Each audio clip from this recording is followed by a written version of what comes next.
Bonjour, ici Amélie Marcoux.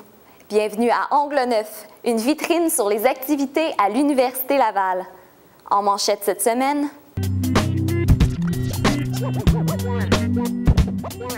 acheter sur le campus est-il plus économique? L'objectif est toujours d'avoir le prix le plus bas possible. Une possible augmentation de frais pour les étudiants à l'automne. L'année dernière, l'université a augmenté unilatéralement de 50 $. Cette année, l'université est ouverte à la discussion. Les contraintes des étudiantes enceintes. J'ai demandé à tout le monde quand est-ce que c'est le bon moment et tout le monde m'a répondu jamais.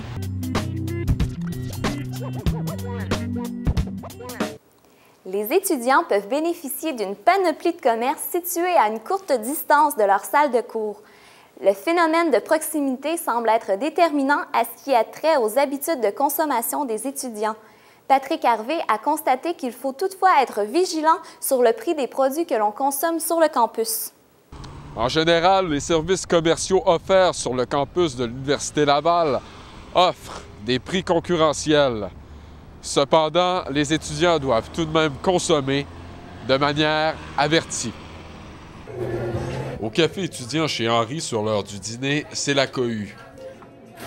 Et la même situation prévaut dans la dizaine de cafés étudiants situés un peu partout sur le campus.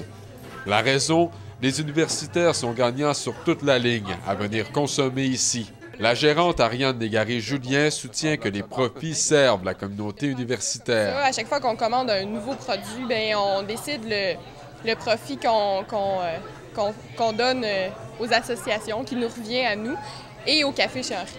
À titre comparatif, un café acheté dans l'une des cafétérias de la multinationale française Sodexo, à qui l'Université Laval confie le contrat des services alimentaires, coûte près de 3 fois plus cher qu'un café dans un commerce étudiant. Le café se vend aussi bien parce qu'il est vraiment pas cher. Là, on fait quasiment pas de profit là-dessus. À la coopérative Zone, pour bénéficier des prix les plus avantageux, il faut débourser 15 $ pour être membre. Quelques recherches ont permis de constater que le prix des livres est souvent plus élevé que dans certains commerces situés à proximité du campus. Pour l'achat de ces 2 livres sélectionnés au hasard, le concurrent Archambault offre des prix plus bas. Il s'agit d'une différence de près de 10 %. La direction de Zone affirme toutefois qu'il est dans leur mandat d'offrir des meilleurs prix pour les manuels scolaires. Bien que le pub universitaire ait augmenté ses prix de 5 % au cours de la dernière année, les tarifs demeurent concurrentiels. Le directeur de l'établissement, Patrice Michel, affirme que l'augmentation était nécessaire pour assurer sa viabilité. L'objectif est toujours d'avoir le prix le plus bas possible et toujours garder une rentabilité aussi, par contre, parce que le but, c'est de rester viable. Donc, à ce moment-là, ben oui, une fois de temps en temps, aux 5 ans, ça devient nécessaire de faire des augmentations.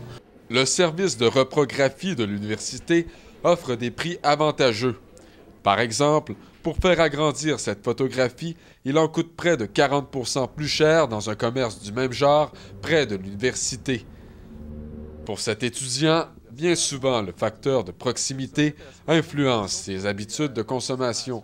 Ici, c'est plus proche de nous, surtout dans le froid, on ne peut pas sortir, aller jusqu'à, par exemple, au centre commercial. Faire ses achats sur le campus prend somme toute moins de temps, mais parfois la proximité a un prix. Il revient alors aux étudiants de consommer de manière responsable. Une consommation vigilante peut parfois permettre de faire bien des économies en bout de ligne. Ici Patrick Harvey, à l'Université Laval. À la prochaine session d'automne, les étudiants de l'université risquent fort de voir leur facture gonfler de 25 $. Le ministère de l'Éducation oblige les universités à consulter les associations pour toute augmentation des frais institutionnels. De longues négociations sont donc à prévoir entre l'administration et les associations. Alex Drouin nous en parle. Les différentes associations étudiantes ne veulent pas voir apparaître ces 25 $ additionnels sur ces factures.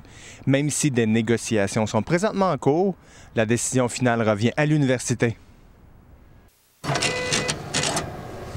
Une facture étudiante se divise en 2 parties. Tout d'abord, les frais de scolarité qui sont prescrits par le gouvernement aux universités.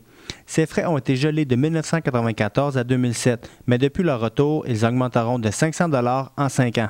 Puis, Les frais institutionnels, mieux connus sous le nom des FIO, des frais chargés directement par l'université à l'étudiant. Simon Bérubé, président de la Confédération des associations d'étudiants et d'étudiantes de l'Université Laval, trouve que ces frais demeurent un mystère. Et les frais de gestion, on nous dit que ça sert entre autres à payer ceci, cela, mais c'est le « entre autres » qui est très inquiétant. Depuis 1994, les frais institutionnels ont grimpé de 180 $ par session à plus de 600 $, un accroissement de 400 $ en 16 ans. Youmani Jérôme Lakwande, président de l'Allier, n'est pas convaincu des bienfaits de cette possible augmentation. Nous sommes ouverts à la discussion pour l'augmentation, mais la première condition d'abord, c'est qu'ils nous prouvent qu'il y a nécessité d'augmentation. Et en ce moment, ils ne l'ont pas prouvé. L'administration a refusé de commenter cette possible hausse tant que les discussions ne seront pas terminées avec les étudiants. Celui qui siège à la présidence de la CADEL constate toutefois une amélioration de la communication entre les associations étudiantes et l'université. Mais l'université, contrairement à l'année dernière, l'université a augmenté unilatéralement de 50 $. Cette année, l'université est ouverte à la discussion. Les membres de la CADEL et de l'Allier demeurent réalistes.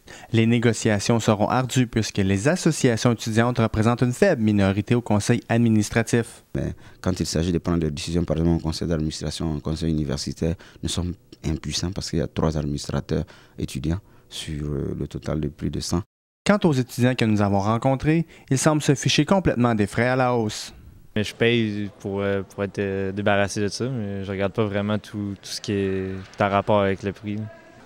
On peut chialer, mais ça va monter pareil. Ce n'est pas pour rien que l'université a attendu la fin de la session pour discuter des frais institutionnels. C'est la période où le mandat des associations étudiantes se termine. Par conséquent, l'université pourra alors profiter de l'inexpérience des représentants pour glisser cette hausse. Alex Drouin, à l'Université Laval.